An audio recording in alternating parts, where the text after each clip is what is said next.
అందరికీ నమస్కారం. శ్రీనివాస్ చెప్పే కథలకు మీ అందరికీ స్వాగతం. ఇప్పుడు మనం వినబోయే కథ 'విన్నవించుకోన చిన్న కోరిక'. రచన కొత్తపల్లి ఉదయబాబు గారు. మరి కథలోకి వెళ్దామా? తెల్లవారుజామున 4 గంటలైంది. నిశ్శబ్ద యాగం జరుగుతున్న ఆ గదిలోని ప్రశాంతతను భగ్నం చేస్తూ టీపాయ్ మీద సెల్ మోగింది. అంతవరకు రగ్గు లోపల వెచ్చగా కొనుకు తీస్తున్న 4 చేతుల్లో ఒక చెయ్యి వరలోంచి దూసుకొచ్చిన కత్తిలాగా బయటకొచ్చి ఒక్క క్షణం టీపాయ్ మీదున్న సెల్ని పిల్లికోన ఎగిరి ఒక్క ఉదుటన ఎలుక పిల్లను పట్టుకున్న తీరున చేజిక్కించుకుని చెవి దగ్గర పెట్టుకున్నాక బద్ధకంగా హలో అంది ఆ చెయ్యి తాలూకా మానవ స్వరం. విషయం వింటూనే రగ్గు తొలగించి బెడ్లైట్ కాంతిలో మంచం దిగిన ఆకారం తను ఏ స్థితిలో ఉన్నది పట్టించుకోకుండా అదే ఏకాగ్రతతో ఫోన్లో విషయాన్ని వినసాగింది. ఆ ఆకారాన్ని అలా లోపల ఉన్న మరో ఆకారం చూస్తే ఆ తెల్లవారుజాము వేళ మరో రతి మన్మథ ప్రణయానుభవం ఆ గది చరిత్రలో జత చేరేది. ఫోన్ మాట్లాడటం పూర్తయ్యాక దాన్ని ఆఫ్ చేసి టీపాయ్ మీద పెట్టాక ఒక్క క్షణం పట్టిన చెమటలు ఆరటానిక అన్నట్టు నడుమున చేతులు పెట్టుకుని నిలబడింది ఆ ఆకారం. శరీరానికి చల్లగా ఫ్యాన్ గాలి తగులుతుంటే హఠాత్తుగా పెరిగిన ఉద్వేగం మనస్సుని నిలవనీయకపోవటం. అప్పుడు చూసుకున్నాడు అతను ఆదిమ మానవుని లాంటి తన ఆకారాన్ని. చటక్కన రగ్గులోకి చేయిపోనిచ్చి లుంగి కోసం వెతికాడు. కానీ నేల మీద కాలికి తగిలిందది. దాన్ని శరీరానికి చుట్టబెట్టుకున్నాడు. ఇక పడుకుంటే లాభం లేదు. ఈవేళ ఆదివారం, ఎలాగైనా ఆ అనుభవాన్ని రుచి చూసేయాలి. ఇండోర్ వర్క్లో తనెంత పర్ఫెక్టో తనకు తెలుసు. అలాగే అవుట్డోర్ వర్క్లో కూడా తనెంత పర్ఫెక్ట్ అయింది నిరూపించుకోవాలి. ఎలా? తను చెప్పకుండా వెళ్తే నీలిమ ఫీల్ అవుతుందా? కొత్తగా పెళ్ళే 6 నెలలు కూడా కాలేదు. పెళ్ళికి ముందు చాలాసార్లు అవుట్డోర్ వెళ్ళినా పని జరగలేదు. ఈవేళ కోరి అవకాశం వచ్చినప్పుడు ఉపయోగించుకోకపోవటం తన మగతనానికే అవమానం. అనవసరంగా బయటికి తిరగటం నీలిమకి ఇష్టం ఉండదు. అందుకని ఈసారి చెప్పకుండానే వెళ్ళి ఆ అనుభవం సొంతం చేసుకోవాలి. అవును, చెప్పకూడదు. చెబితే నీలిమ వెళ్ళనివ్వదు. సరికదా, నానా రాద్ధాంతం చేస్తుంది. వచ్చాక అసలు సంగతి చెప్పకుండా సాధ్యమైనంత వరకు తన అల్లరితో మళ్ళీ మూడ్లోకి తెచ్చేసుకోవాలి. అవును, ఎట్టి పరిస్థితుల్లోనూ ఆ అనుభవం తనతో చెప్పుకోలేనిది. అయినా ఆదివారం ఇంట్లో తనతో గడపకుండా మరో అనుభవం కోసం మగాడు బయటికి పోతుంటే ఏ ఆడది భరించగలదు? అందున నీలిమ ఒక్క మాట వదిలిందంటే చాలు. కొమ్ములు తిరిగిన కోడెగిత్త లాంటి ఏ మగాడైనా సరే జీవచ్ఛవం అయిపోవాల్సిందే. అసలు మగాడిగా మనం ఎందుకు పుట్టామా అని తల కొట్టుకుని చావాల్సిందే. అందుకే నీలిమను ఎట్టి పరిస్థితుల్లోనూ నీలిమకి చెప్పకూడదు. తను చెప్పకపోతే ఆమెకి తెలిసే అవకాశమే లేదు. ఒక స్థిర నిశ్చయానికి వచ్చిన వాళ్ళ ముందుకు కదిలి అటాచ్డ్ బాత్రూంలోకి దూరాడు అతను. హఠాత్తుగా మేలుకు వచ్చిన నీలిమకి ఒక్క క్షణం తన పక్కన ప్రభాస్ లేకపోవడంతో భయం వేసింది.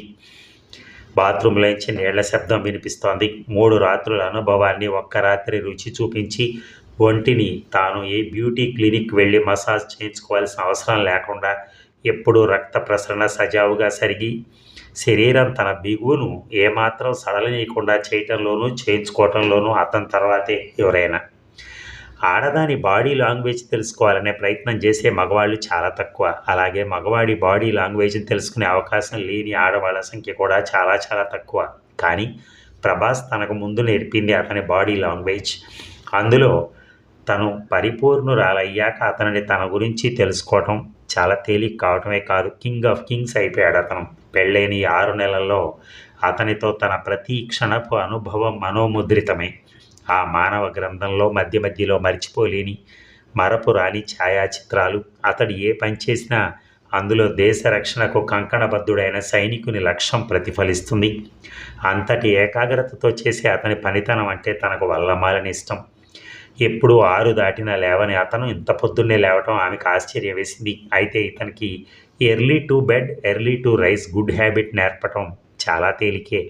రాత్రి నిద్ర చాలని తనలాంటి వారు పగలు కునుకు వేసే అవకాశం ఉంది. కానీ తన కింద 60 మంది ఆఫీసర్లకు సూచనలు ఇస్తూ పని చేయించాలంటే ఎంతటి ఏకాగ్రత కావాలి మగవాడికి? పగలల్లా ఆఫీసులో శ్రమించి అతను సాయంత్రం ఇంటికి రాగానే తను నవ్వుతూ ఎదురెళ్ళి టీ ఇచ్చి అతను స్నానం చేసి భోజనమైన అరగంటలో నైట్ డ్యూటీలో ప్రవేశించే సిన్సియర్ వాచ్మెన్లా మారిపోతాడు. అదే అతని ప్రత్యేకత. అయినా ఇవాళ ఆదివారం కదా, ఇంత ఉదయమే ఎక్కడికి వెళ్ళాడబ్బా? ప్రభు తన దగ్గర ఏదీ దాచడు. చెప్పాల్సిన విషయం అయితే అతనే చెప్తాడు. అతను ఎప్పుడు ఎక్కడికి వెళ్ళినా ప్రశ్నించదు. ఎందుకంటే అతను ఏ పని చేయడానికి బయటికి వెళ్ళినా అది పూర్తయ్యాక అరక్షణం బయట గడపడు. కుదరదు కాబట్టి. కానీ ఇంట్లో ఉన్నంతసేపు తనను అతని కౌగిలిలో ఉంచుకోవటమే అతనికి అత్యంత ఇష్టమైనటువంటి విషయం. నీ నులి వెచ్చలిదనమే నా జీవంటోనంటూ అడ్వర్టైజ్మెంట్లో లాగా అతను పోజిస్తూ ఉంటే తన నవ్వు ఆపుకోలేకపోతుంది. నిజమే, ఏ నవదంపతులకైనా అలాంటి అనుభూతుల పర్వమే నిజమైన జీవశక్తి. ఆమె ఆలోచనలకు అంతరాయం కలగజేస్తూ బాత్రూమ్ తలుపు తెరుచుకుంది. ఏనాడు వేడి నీళ్లతో తప్ప స్నానం చేయని అతను తలారా చన్నీళ్ల స్నానం చేసి వేడిని గుర్తించి పట్టబోయే కొదమసింహపు చూపుతో అద్దం ముందు నిలబడి తల తుడుచుకుంటూ ఉంటే విస్తుపోయిన నీలిమ ఇంకా అతన్ని అనేక రకాలుగా చూసుకోవాలనే ఆశతో రగ్గులో నుంచి అతన్ని గమనించసాగింది. మరేమాత్రం ఆలస్యం చేయకుండా రెడీ అయిపోయాడు ప్రభాస్. మరో 5 నిమిషాల్లో సెల్ తీసి జేబులో వేసుకోబోయి ఒక్క క్షణం ఆలోచించి యథాస్థానంలో ఉంచేశాడు. నీలిమని లేపుదామా వద్దా అన్నట్టుగా ఒక క్షణం అలాగే నిలబడి చూసి వద్దనుకుని బయలుదేరబోయాడు. అప్పుడు వచ్చింది సరిగ్గా నీలిమకు చిలిపి ఆలోచన. తను మంచి పనిలో ఉన్నప్పుడు నీలిమ అంటూ హఠాత్తుగా పిలిచి ఏదో కొంటె పని చేసి ఏడిపించడంలో ఘనాపాటి అయిన ఈ పెద్ద మనిషి పని ఇప్పుడు చెప్తాను అనుకుంది. అనుకున్నదే తడువుగా రగ్గు తొలగించి వెనుదిరగబోయిన అతని చేయి పట్టుకుని అతను ఊహించనంత వేగంగా గుడ్ మార్నింగ్ డార్లింగ్ అంటూ మీదకి బలంగా లాక్కుంది నీలిమ. అప్పటి వరకు రగ్గు కింద భోగి పిడకల సెగలాగా ఉన్న ఆమెను వెచ్చదనం అతనిలో ప్రేరణ కలిగించింది. తమకంతో ఆమె మెడ వంపులో చుంబిస్తూ ఆ ప్రాంతం అంతా కలియ తిరిగాడు. నేను ఇంకా మొహం కడుక్కోలేదు ప్రభు, కూల్గా అందామె అతని మొహాన్ని 2 చేతులతో పట్టుకొని. మచ్చలేని జాబిల్లిలా ఉన్న అతని ముఖబింబాన్ని అలాగే చూస్తూ ఉండిపోయింది. నా మాట నాకే అప్పగిస్తున్నావు కదూ నీలు, సరే వచ్చాక నీ పని చెప్తానంటూ లేవబోతూ ఆమె నాభిని గాఢంగా చుంబించాడు అతను గది ప్రతిధ్వనించేలా. ఎప్పుడూ లేని అబ్బాయి గారు ఇంత పొద్దున్నే లేచి పని మీద వెళ్తున్నాను నీలు, శివ ఫోన్ చేశాడు అన్నాడు అతను నెమ్మదిగా లేచి ఇన్షర్ట్ సర్దుకుంటూ. ఇక వంట చేసి ఉంచిన మరిద్దరికి చేసేయి, మరి భోజనానికి వచ్చేస్తారుగా, ప్లీజ్ నీలు నన్ను వదలవా. ఆఫీస్కి వెళ్ళబోతూ సినిమా హీరో హీరోయిన్ని స్తంభం చాటుకు తీసుకెళ్ళి ఒక్కటిస్తాడే, అది ఒకటి నాకివ్వరు. నేను రెడీ అన్నాడు చేతులు జాచి. నేను ఇంకా బ్రష్ చేసుకోలేదుగా, స్టైలిష్గా అంది నీలిమ. నేను వెళ్ళాలి ప్లీజ్ నీలు గారం గునుస్తూ అన్నాడు ప్రభాస్. ప్లీజ్ ప్రభు అంతే గారంగా అంటూ 5 మినిట్స్లో వచ్చేస్తాను ప్లీజ్ అంటూ బాత్రూంలో దూరింది. నీలిమ తిరిగి వచ్చి నిశ్చేష్టులైంది. ప్రభాస్ వెళ్ళిపోయాడు, గదిలో లేడు. పెళ్ళయ్యాక మొదటిసారి తనతో చెప్పకుండా, అది ఆదివారం, ఒంటరిగా, డ్యూటీకి కూడా కాకుండా ఎక్కడికి వెళ్ళినట్టు. తను అతనిని అడగలేదు అంటే అతని మీద తన నమ్మకం అలాంటిది. కానీ తనైనా చెప్పచ్చు కదా. అనుకోకుండా ఆమె దృష్టి సెల్ మీద పడింది. కావాలనే దాన్ని పట్టుకెళ్ళలేదు. తనకు తెలియకుండా ఏదైనా జరుగుతోందా, లేదా తను డిస్టర్బ్ చేయకూడదనే.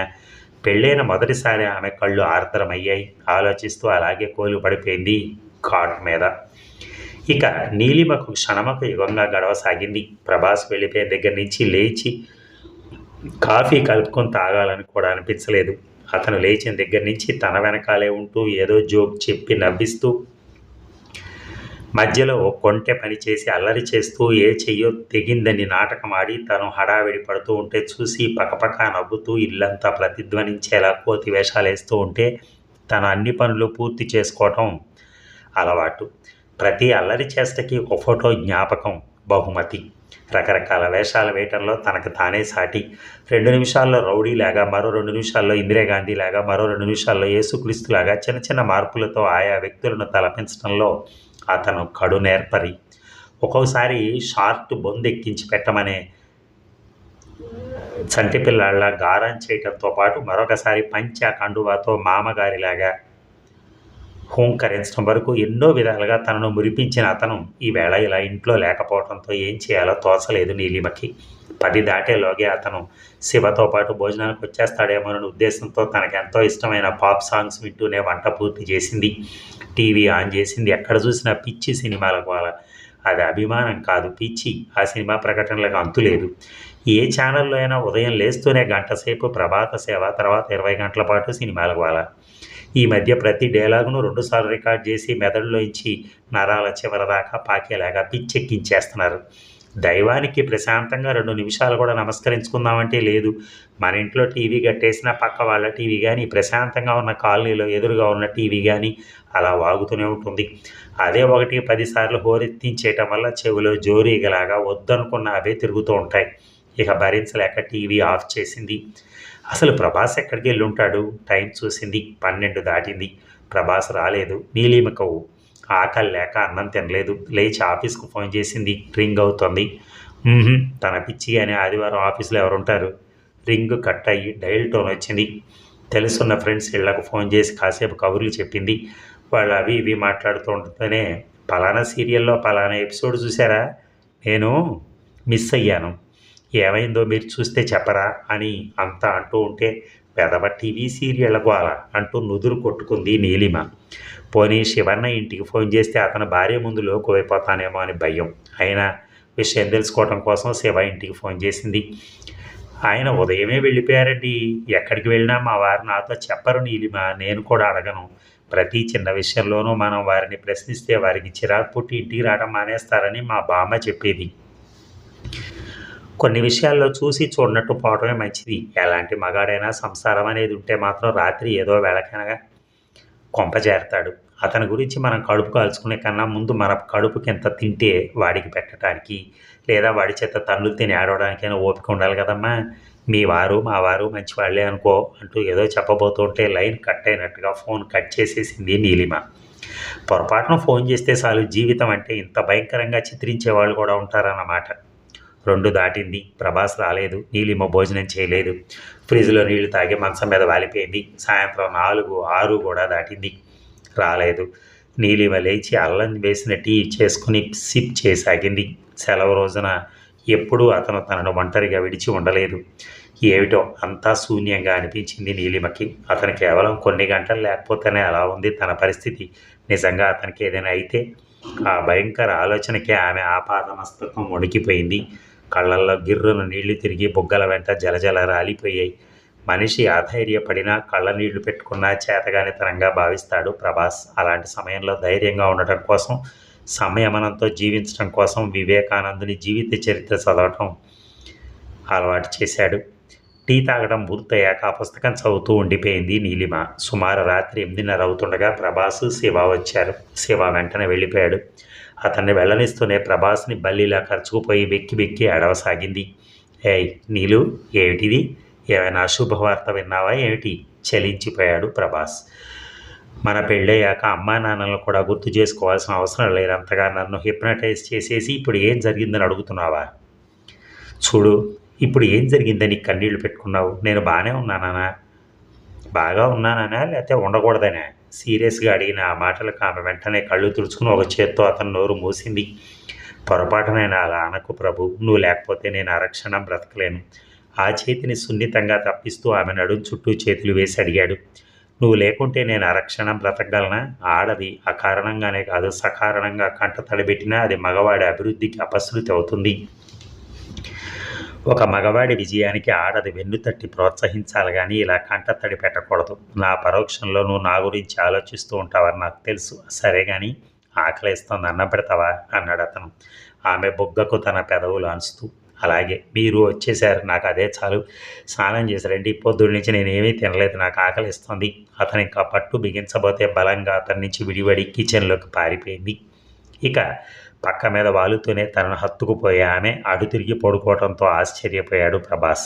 ఆమె నడుము మీద చెయ్యేసి సున్నితంగా నొక్కుతూ, ఇంకా కోపం తగ్గలేదన్నమాట అని అడిగాడు. నువ్వెక్కడికి వెళ్ళావన్నది నాకు అనవసరం ప్రభు. ప్రొద్దుట నేను బాత్రూంలోంచి వచ్చేసరికి నువ్వు వెళ్ళిపోవటం అన్నదే నాకు నచ్చలేదు అందించిరి కోపంగా నీలిమ. చూసావా, అప్పుడు నువ్వు అడిగింది ఇచ్చేస్తే మళ్ళీ ఇలా నీ అంతట నువ్వు అడిగేదానివా? అందుకే నువ్వు అలా అడిగే అవకాశం ఇచ్చేందుకే కావాలని వెళ్ళిపోయాను. భార్యాభర్తల మధ్య ఆ బంధం ఇచ్చిన పూర్తి హక్కును వినియోగించుకోవాల్సిన బాధ్యత కేవలం మగవాడి మీదే కాదు, ఆడదాని మీద కూడా ఉంది. ఆమె కళ్ళల్లోకి చూస్తూ అనంత భావాలు వెతుకుతూ అంటున్న అతన్ని గాఢంగా హత్తుకుపోతూ అతని చెవి చిన్నగా కొరికి గుసగుసలాడుతున్నట్టుగా అంది నీలిమ. ప్రభు, ఏమీ తెలియని నన్ను ఎన్నెన్నో తెలుసుకునేలా చేశావు. నువ్వు భర్తగా లభించడం నా అదృష్టం. అది సరే కానీ నేను ఎక్కడికి వెళ్ళానో అడగవా?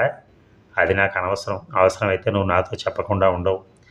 నీకు తెలియకుండా నేను ఏమైనా తప్పు చేస్తే చెయ్యవు ప్రభు. నాకు ఆ నమ్మకం ఉంది. తప్పులు చేసే లక్షణాలు ఉన్నవారు ఎదుటివారికి చెప్పేందుకు అర్హులు కారు. ఒకరికి నేర్పే ప్రయత్నం చేసేవారు తప్పులు చేయరనే నా విశ్వాసం. నీ వల్ల ఏదైనా పొరపాటు జరిగితే మాత్రం నేను సరిదిద్దడానికి ప్రయత్నిస్తాను. ఆ రోజు నువ్వు నా మాట విని తీరాలి, సరేనా? ఖచ్చితంగా. నాకు ఒకటే అర్థం కావట్లా. నువ్వు నన్ను ఎప్పుడు మీరు అని గౌరవిస్తావో నువ్వు అని పిలుస్తావో తెలియటం లేదు. ఓ అదే, నువ్వంటే భయం వేసినప్పుడు మీరు అని, ప్రేమ పొంగినప్పుడు నువ్వు అని అంటాను. అమ్మ దొంగ, అంటే ఇప్పుడు నా మీద నీకున్నదంతా లవ్వే అన్నమాట. ఆమె ఇక అతన్ని మాట్లాడనివ్వలేదు. ఇక సుమారు నెల 15 రోజుల తర్వాత అదే పానుపు మీద వారిద్దరూ, ప్రభు, నాకు ఓ మాట ఇచ్చావు గుర్తుందా? ఏ విషయంలో? నీ వల్ల ఒక్క పొరపాటు జరిగితే సర్దుకుంటానని చెప్పావే, ఆ విషయంలో. ఆ రోజు నువ్వు ఎక్కడికి వెళ్ళావో నాకు తెలిసిపోయింది. ఎలా? ఎంతమందిలో ఉన్న ఆడది తన భర్తను గుర్తిస్తుంది. మీరు టీవీ సీరియల్లో ధరించిన కాటి కాపరి పాత్రను నేను చూశాను. ప్రభాస్ ఉలిక్కి పడ్డాడు. నీలు, నిజంగా? అవును. భర్త అయినా సరే మీ డైరీ చదివే అలవాటు నాకు లేదు, కానీ నేను చూసింది నిజమే అని కన్ఫర్మ్ చేసుకోవటానికి మీ డైరీ చదివాను మీ అనుమతి లేకుండా. నన్ను క్షమించండి. అయితే మిమ్మల్ని కోరేది ఒక్కటే, మీరు అలాంటి పాత్రలు దయచేసి చేయొద్దు.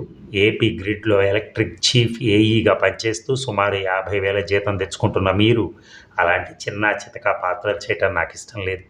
ఓ 5 లక్షలు ఎవరైనా డైరెక్షన్కి ఇచ్చి మీరు ఒక ఫుల్ పిక్చర్ హీరోగా నటించి ఆ తర్వాత మానేయండి. అలా మీ కళాతృష్ణ తీర్చుకోండి. గతి లేక ఎవరినో కాబట్టి ఏదో నటించామన్న పేరుకు నటించే పాత్రలు దయచేసి మీరు చేయొద్దు. ఆ టీవీ సీరియల్ తర్వాత మిమ్మల్ని శివన్నయ్య ద్వారా ఎంపిక చేశాడని కూడా చదివాను. దయచేసి ఇంకెప్పుడు అలాంటి పొరపాటు చేయనని నాకు మాట ఇవ్వండి. మీ స్థాయికి మీరు వేసిన పాత్ర దురద తీర్చుకోవడానికి వేశాడు అంటారు, కానీ కళాతృష్ణ అని ఎవరు అనుకోరు. చెప్పండి, నేను ఇలా అడగటం పొరపాటు అని భావిస్తే ఆ పైన మీ ఇష్టం. నీలు, నన్ను క్షమించు. నీతో నిజం చెప్తే ఆ రోజే ఇలా అంటావని భయపడ్డాను. ఒక్క పావుగంట పాత్ర కోసం అక్కడ నేను ఎంత హీనంగా చూడబడ్డానో నాకు తెలుసు. తీరా మేకప్ వేశాక కాదని లేకపోయాను. ఇంకెప్పుడు అలాంటి పొరపాటు చేయను. ఈ పొరపాటుకి నువ్వే శిక్ష వేసినా భరిస్తానన్నాడు తను నిజాయితీగా. నా చేత తప్పు చేయించడమే మీకు నేను విధించే శిక్ష. ఆర్ధోక్తిగా అన్న నీలిమ మాటల్లోని భావాన్ని అర్థం చేసుకున్న ప్రభాస్ మరింకా ఆలస్యం చేయలేదు. చూసారా, ఆ భార్య ముందు అనుమానించింది, కానీ తర్వాత విషయం తెలుసుకున్నాక ఖండించింది. ఎందుకని నా భర్త అంత గొప్ప ఆలోచనలు అన్ని భావాలు ఉన్నవాడు. ఆయన అలాంటి చిన్న చిన్న పాత్రలకు ఒప్పుకోవటం ఏమిటి, అది కూడా కాటి కాపరి పాత్రకి అని ఒక మర్యాద, అంటే గౌరవ మర్యాదలు పుచ్చుకోవలసినటువంటి మంచి మంచి పాత్రలు వేస్తే ఇంకా బాగుండేవి. చిన్న చిన్న పాత్రలతోనే మీరు సరిపెట్టుకోవడం నాకు నచ్చలేదు. అది మీ కెపాసిటీకి తగింది కాదు అని ఆమె తన భావాన్ని వ్యక్తం చేసింది. ఎప్పుడైనా ఎవరైనా ఆడవారైనా సరే మగవాళ్ళు తక్కువ పేరు వస్తుంది, లేకపోతే మగవాళ్ళు వేరే చిన్న చిన్న పనులు చేస్తున్నారు అన్నప్పుడు ఎవరైనా ఇలాగే ఫీల్ అవుతారు కదా. అలాగే ఆమె కూడా అలాగే ఫీల్ అయింది, నా భర్త టాప్ పొజిషన్లో ఉండాలి అని. అదండి. Thank you very much.